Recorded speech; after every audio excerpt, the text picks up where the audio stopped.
So good afternoon, everyone. We hope you've enjoyed your morning and your lunch. We're very happy to see the huge turnout here. Just a few housekeeping things. First of all, this session goes until, I believe, 3:15, at which point we're going to have the panel discussion. So the talks flow right into the panel discussion. So there's no break in between. So at that point, we'd like to ask our panelists to come down to the front. That being said, I'm very pleased to announce our keynote speaker today, Dr. Faisal Moola. He is the Director General of the David Suzuki Foundation in Ontario and Northern Canada. He's a passionate advocate for the environment, and he's also, as if you're not busy enough, an adjunct professor at the University of Toronto Faculty of Forestry. We welcome you, and we look forward to your talk. Thank you very much. Who has seen or heard this advertisement? One of Canada's biggest banks advertises its financial services with the tagline, "You're richer than you think." Who's that? Now, the first time I saw that, I thought this is absolutely obnoxious, given the fact that most of us don't particularly feel very wealthy. Only last month did I pay off my undergraduate student loans. It took me 25 years to pay off my undergraduate student loans. Levels of child poverty in this country are through the roof. Homelessness continues to plague our cities. And yet this bank is advertising its financial services, encouraging us that we're in fact far wealthier than we realize.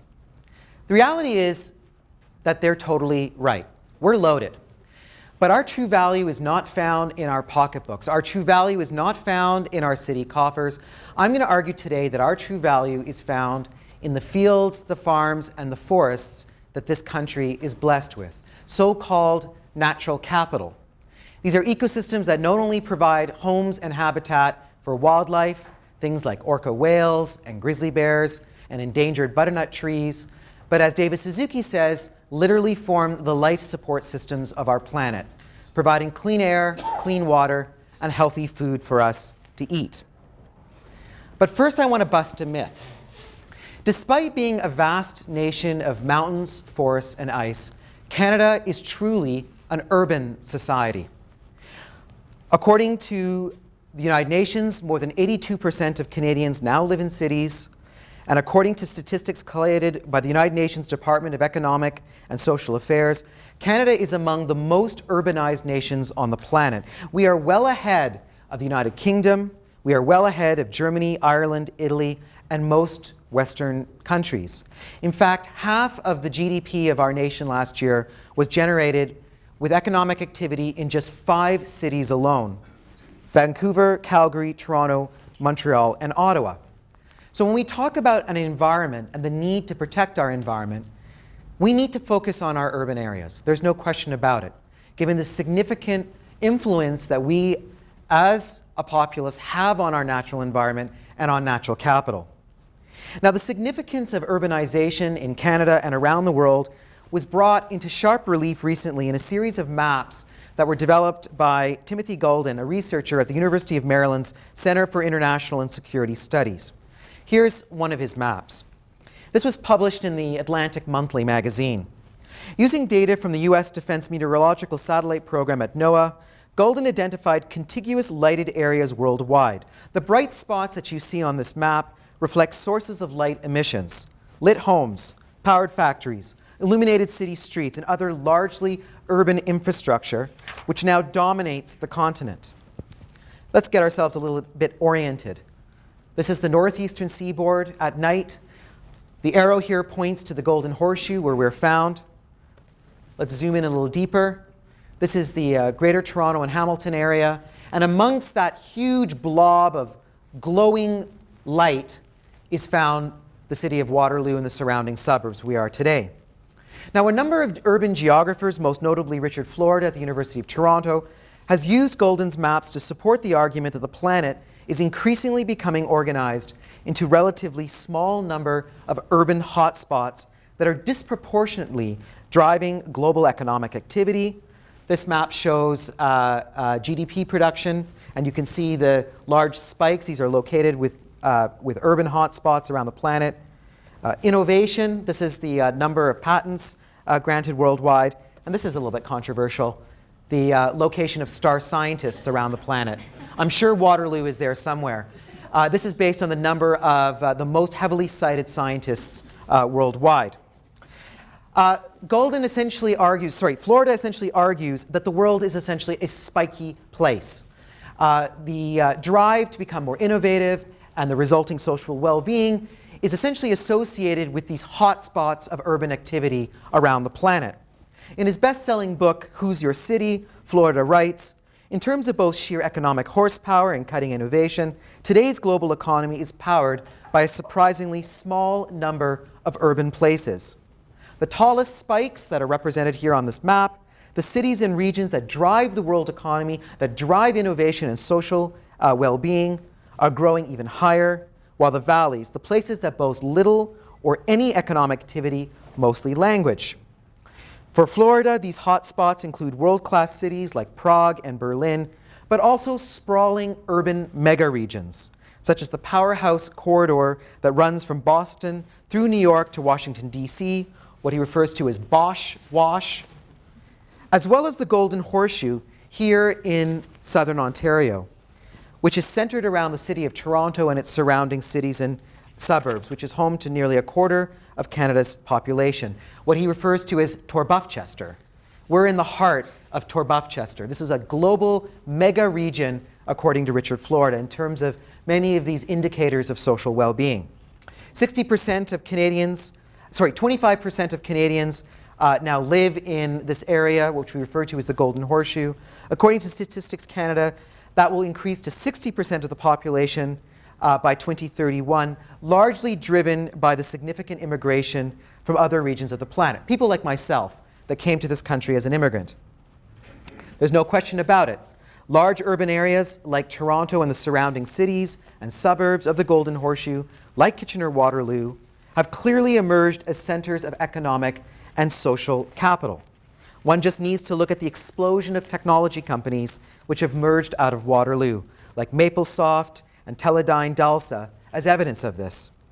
Yet, at the same time, the poorly planned growth of the Golden Horseshoe, despite the fact that we have urban sprawl-busting policies like the growth plan, in places like southern Ontario, as well as the planet, while they have no question promoted social and economic capital, the growth of our communities have had a correspondingly devastating impact on natural capital.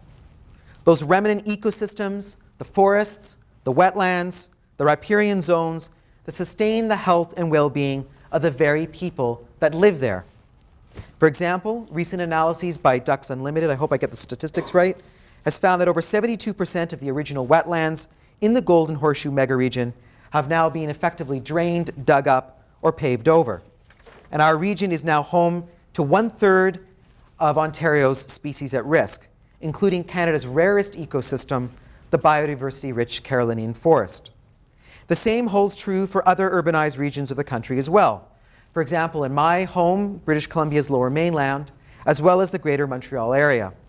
For example, according to the BC government, over 100 plants and animals are now considered to be at risk just within the borders of the Greater Vancouver Regional District in the Lower Mainland of BC.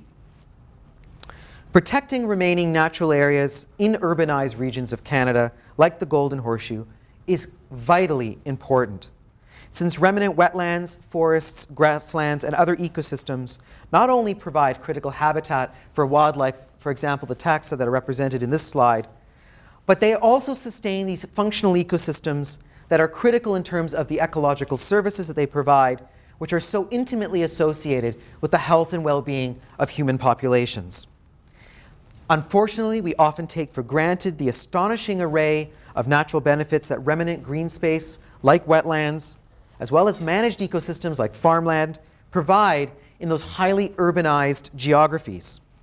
I don't have to tell you, trees produce oxygen. They improve urban air quality by absorbing pollution and airborne particles, including nitrogen dioxide, sulfur dioxide, and carbon monoxide. Wetlands act as green living infrastructure by storing, filtering, and regulating water. They also provide social, cultural, and economic value to urbanized Canadians. They give us safer drinking water. They moderate the effects of droughts and floods. They store carbon, as we heard earlier this afternoon. They help reduce and act as a buffer against the impacts of climate change while providing habitat for hundreds, if not thousands, of plants and other elements of wildlife. Indeed, numerous studies have shown that wetlands represent literally a Fort Knox of non-market economic value in terms of the suite of ecosystem services that they provide to surrounding urbanized communities. Just as one example, a natural capital study that was done by my lab at the David Suzuki Foundation estimated that the Greater Vancouver region's wetlands provide, on estimate, about $150 million in ecosystem services annually. That's a conservative number. I just met a very clever young graduate student here, Tariq, who is going to be doing a PhD thesis on looking at the ecosystem services value of the surrounding watershed of this community as well. Very interested to see what those results are going to look like. The reality is that in addition to wetlands, forests and rich agricultural soils are important stocks of natural capital as well.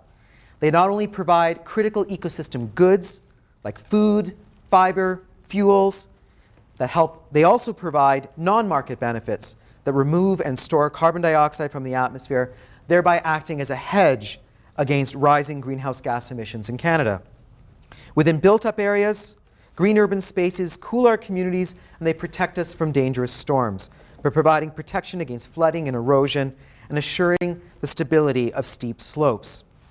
These are all critical ecological services given that our cities are vulnerable to the whims of extreme weather. Once referred to as once-in-a-century events, severe storms are now becoming disturbingly common, such as the recent flooding events in the Calgary and the Greater Toronto area this past summer showed. Indeed, according to the Insurance Bureau of Canada, insurance claims for water damage caused by the 1-2 punch of extreme weather and aging infrastructure are now the leading cause of home insurance losses in the country.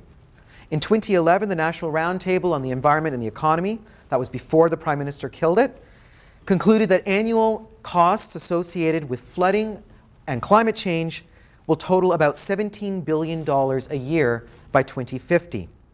The concept of natural capital and its ecological benefits for human well-being can be broadened to include not just pre-existing stocks of vegetation, such as urban forests and greenways, but also vegetative technologies and other stocks of engineered natural capital that can help restore and enhance the living green infrastructure of our communities.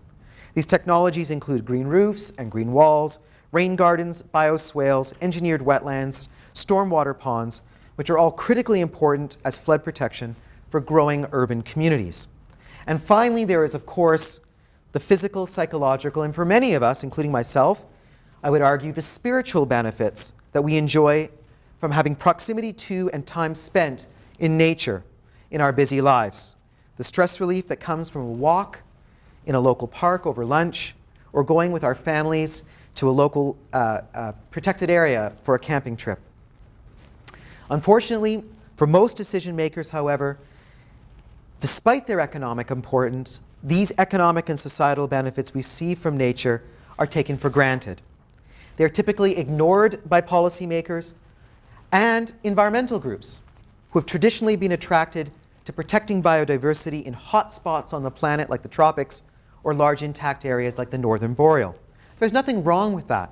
As we heard earlier this afternoon, these regions like the boreal peatlands provide ecosystem services that are of planetary significance by regulating the climate. And of course, environmental groups like the David Suzuki Foundation are working very hard to protect them. But at the same time, my organization recently made the decision under my leadership to begin to shift our focus away from intact areas and begin to focus on those urbanized regions of Canada. We've started with a very ambitious program to inventory and enumerate in dollar terms the stocks of natural capital, forests, fields, farmland, wetlands, and other ecosystems in and around all of Canada's major urban centres. And we're doing this in an effort to promote an ambitious policy regime that will see the establishment of urban green belts as well as blue belts that will literally wrap all of our large urban centers across the nation.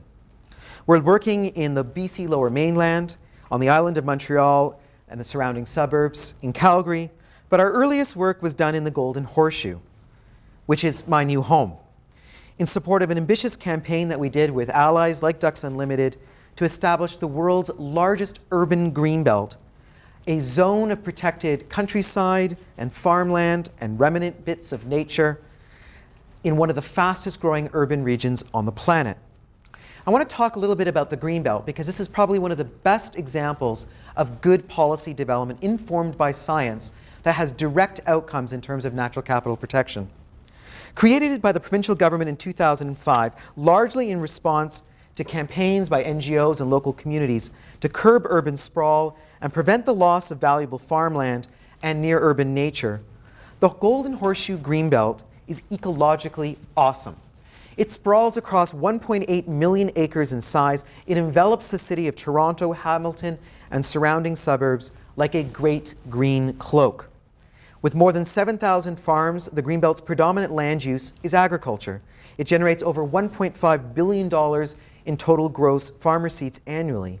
The area is home to almost half of Ontario's fruit farms and 1/5 of Ontario's vegetable farms. However, at the same time, about a third of the Greenbelt is still covered in natural stocks of natural capital, particularly forests and wetlands.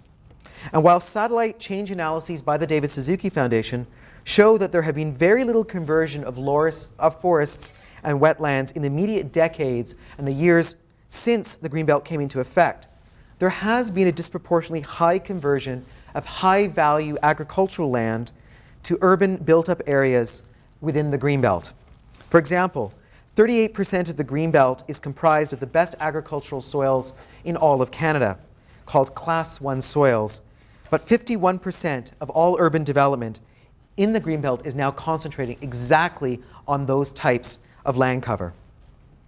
The loss of farmland and green space before the Greenbelt came into effect is largely due to low-density urban sprawling development, the type of stuff that you would see all surrounding the city of Waterloo.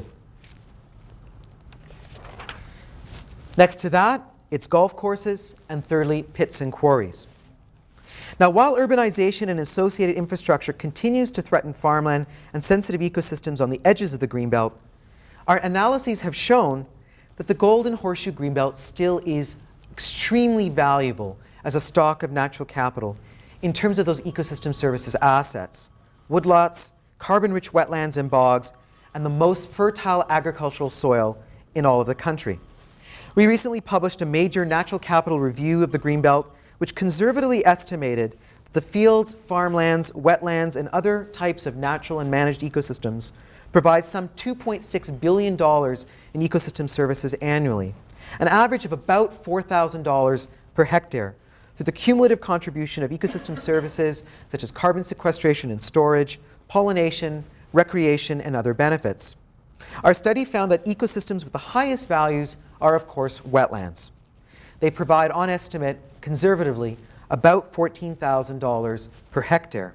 Secondly, forests, which provide about $5,000 per hectare. The primary reason that wetlands and forests are so valuable in terms of the cumulative contribution of ecosystem services is largely because of their role in climate regulation, as we heard earlier this afternoon. We estimated that they provide about $386 million per year through carbon storage alone.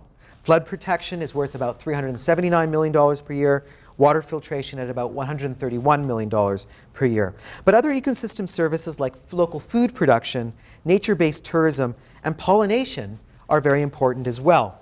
For example, the author of our study, ecological economist Sarah Wilson, whimsically referred to the bumblebees and other pollinators that she tracked in her spreadsheets as flying $50 bills, because literally that is their value in terms of their economic importance to maintaining crop yields within the Greenbelt for a whole plethora of agricultural commodities that are grown here at home, everything from apples to tomatoes and other market fruits and vegetables. She estimated that pollination services just within the farmland land areas of the Greenbelt are approximately worth about $300 million per year, or about $2,000 per hectare. Now, noted green business guru Paul Hawken has remarked, while there's no truly right way to value a forest or a river or a wetland, God knows there is a wrong way, which is to give it no value at all when we make development decisions, especially land use planning decisions. Unfortunately, that's exactly what we typically do.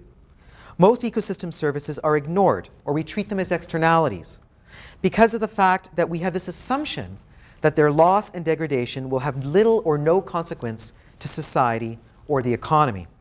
This is short-sighted. One of my colleagues, University of Simon Fraser economist Dr. Nancy Alleweiler, has argued that protecting green space and managed ecosystems such as farmland results in cost savings for local cash-strapped governments, because replacing the natural services we receive from nature with built substitutes such as water treatment plants, dikes, and retention walls can cost hundreds of millions of dollars, often for a far lesser value level of service than nature is able to provide for free. And these estimates of the replacement costs are only but a portion of the true value of nature in sustaining life on our planet. You cannot put a price on the services that we receive from nature, like health, psychological, and for many of us, the spiritual benefits that we enjoy by spending time outdoors. For example, new research has shown that people living in neighborhoods that lack nature and other forms of green infrastructure face increased risks of suffering and dying from health problems like obesity, depression, and cardiovascular disease. Earlier this year, there was a paper that was published by scientists at the US Forest Service in the Proceedings of the National Academy of Science. They found that widespread infestation of urban forests and tree-lined streets by the emerald ash borer, an invasive insect, has not only killed tens of millions of urban trees, but is contributing to higher rates of death from cardiovascular and lower respiratory tract illness amongst urban dwellers in the United States. These are the first and third most common causes of death in the US. The direct causal relationship between urban green space and its depreciation and human health is not fully understood, but scientists believe that people living in urban areas are less active. They suffer from greater stress levels and are exposed to poor air quality in neighborhoods that lack nature or other forms of green infrastructure. Conversely, trees are so efficient at removing airborne pollutants like carbon monoxide, lead, and nitrogen dioxide that Columbia University researchers have estimated that for every 400 trees added to a square kilometer, asthma rates amongst children will drop by about 25%. The fact is that nature conservation in highly developed landscapes is not only critical to protecting and restoring wildlife habitat in often unprecedented, in areas that are facing unprecedented urban pressure, but these are also extremely important stocks of natural capital if we are to succeed in connecting our increasingly urbanized society with the beauty and benefits that flow from the natural world. The data suggests that individuals, particularly children, who spend time in nature have improved memory, problem solving, and creativity, and they are physically healthier too. Yet research by the Davis-Suzuki Foundation has found that 70% of children in Canada spend less than an hour outdoors each day. When we ask children, why do you spend so little time outdoors, the number one reason that we are given is the lack of access to green space. Clearly, the lack of access to green space is a major barrier for our youth in terms of enjoying time outside.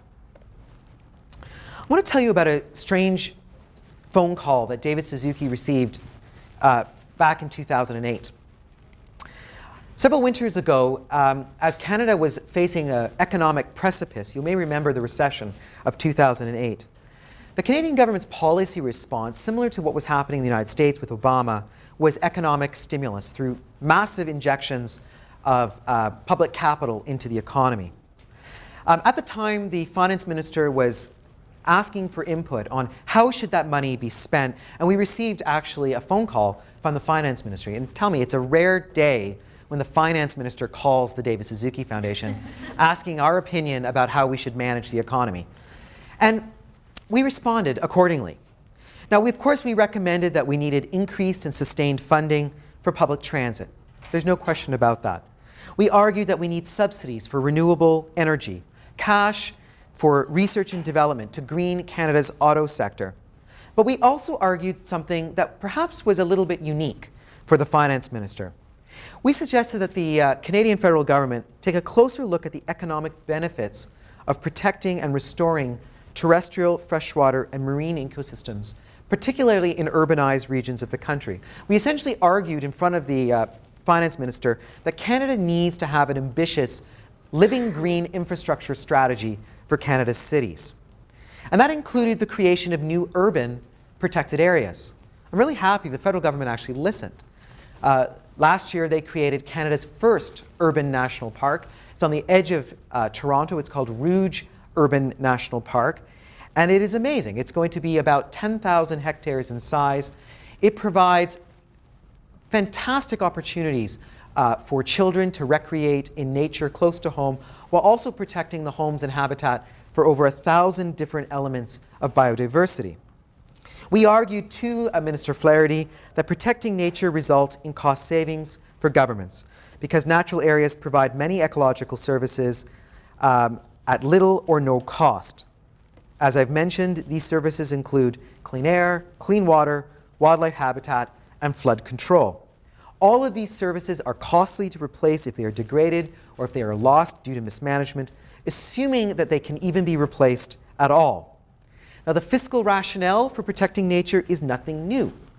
Many ambitious policy solutions have come about not because policymakers were necessarily environmentalists, but they were motivated for looking for ways to save a buck. I'm sure all of you guys know about how in the early 1990s, New York City chose to protect its drinking watershed through land purchase, pollution control, and conservation easements, rather than build new gray infrastructure to filter its water.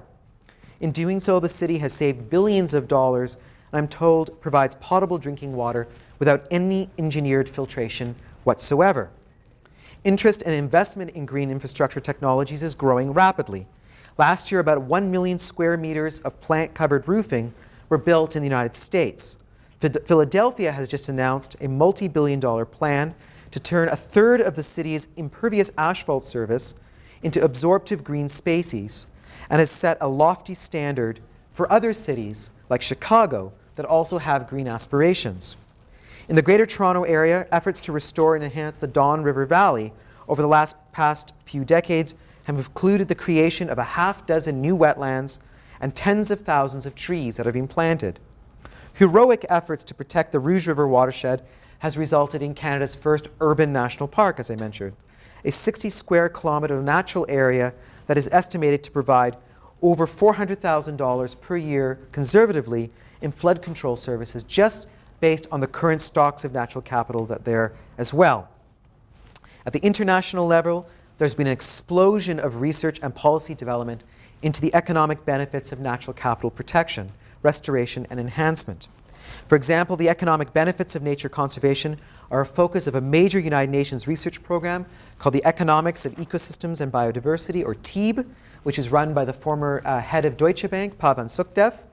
He's already found that protecting natural ecosystems and biodiversity is worth trillions of dollars in annual economic benefits globally.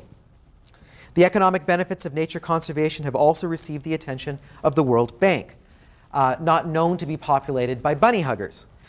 It, for example, is now assisting 5 pilot countries in tracking their natural capital wealth, including these in their GDP indices, in the same ways that we would track market wealth.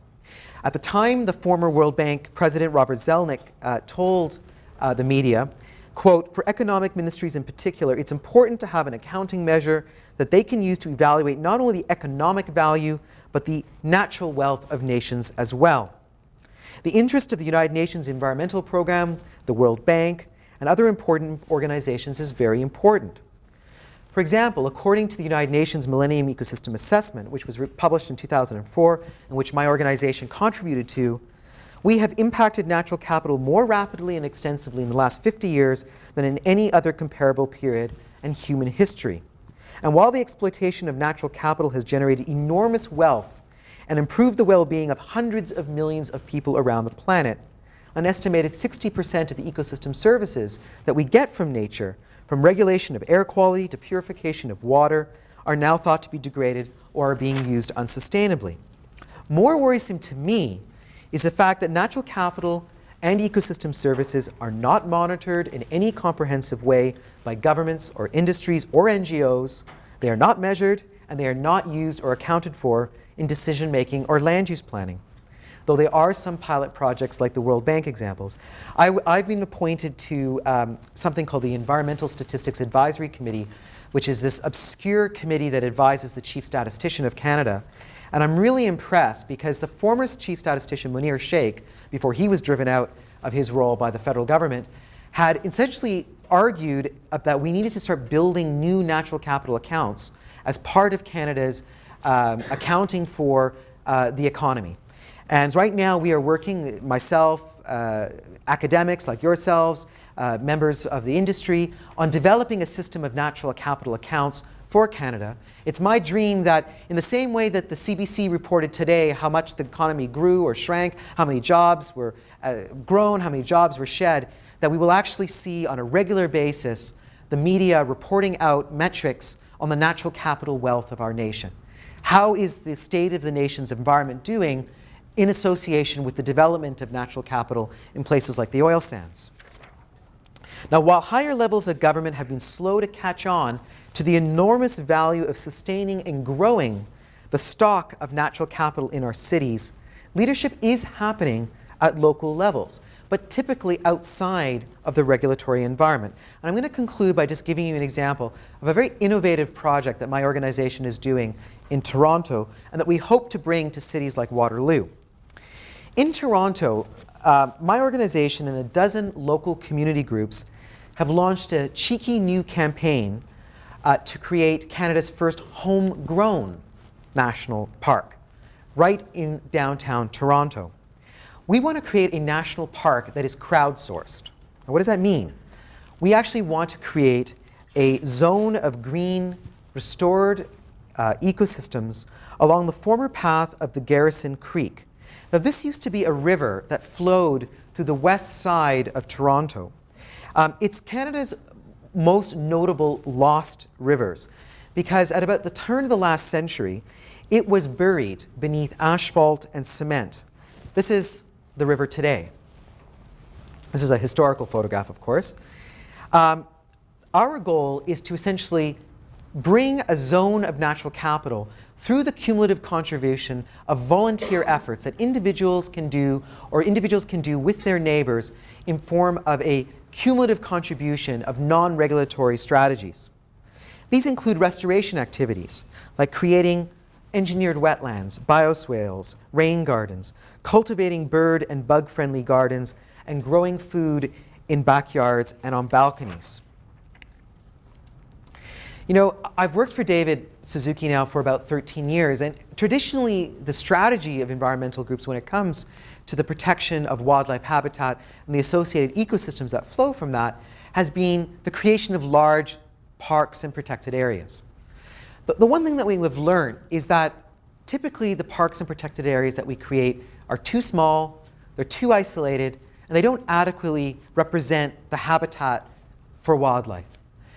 Notwithstanding the fact that we'll never have the political will to create enough parks and protected areas to protect wildlife habitat, let alone functional ecosystems to the need that is necessary. And that's particularly going to be difficult in urbanized geographies where most of that land is in private hands.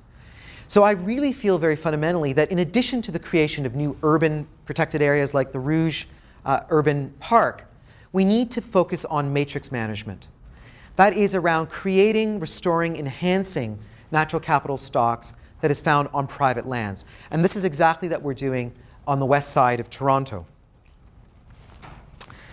A few years ago, the well-known environmentalist, broadcaster, and co-founder of the David Suzuki Foundation, Dr. David Suzuki, went down to the tent city that had merged in the center of Vancouver to speak to the protesters that had been gathered there as part of the Occupy movement. Do you guys remember the Occupy movement? I have a theory about how change happens, and my theory is the Bic theory of revolution.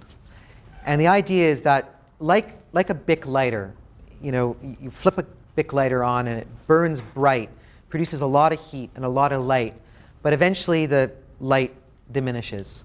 And then maybe a few years, Occupy was like that. I mean, there was this global explosion of interest around social justice, around environmental sustainability, and unfortunately, it petered out.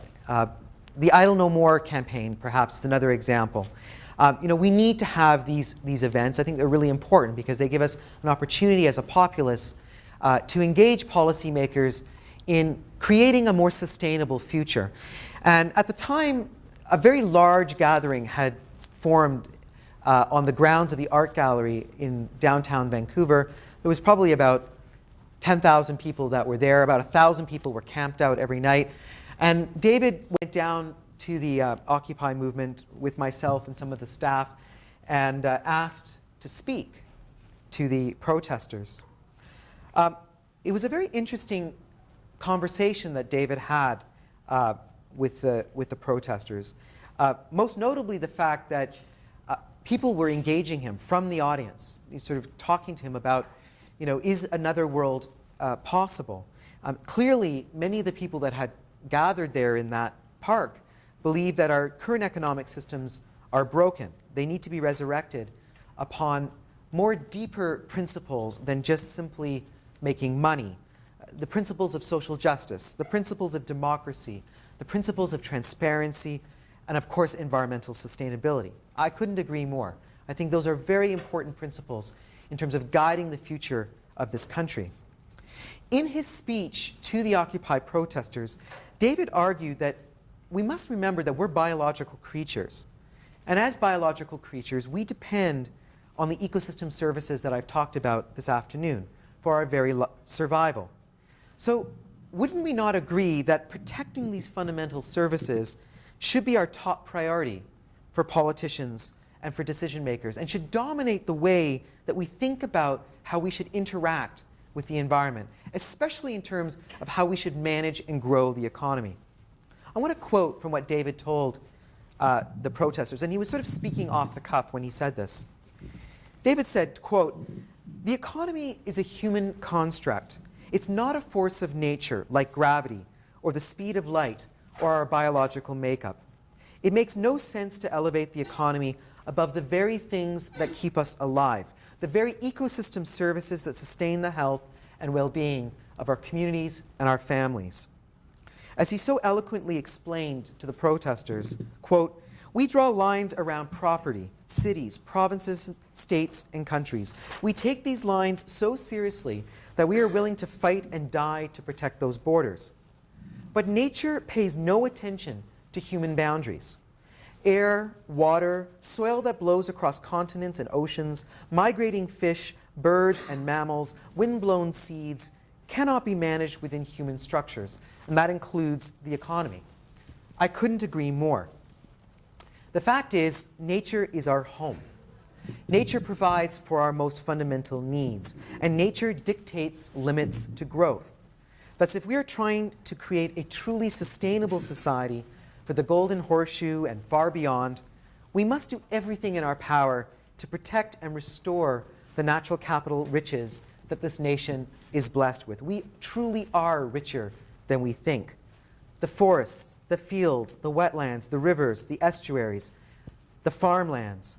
These are places that not only sustain non-human biodiversity like monarch butterflies and endangered butternut trees, but as David tells us, they literally form the life support systems of our communities, producing clean air, clean water, and healthy food to eat. Thank you very much. Thank you very much. That was great. We have time for a couple of questions.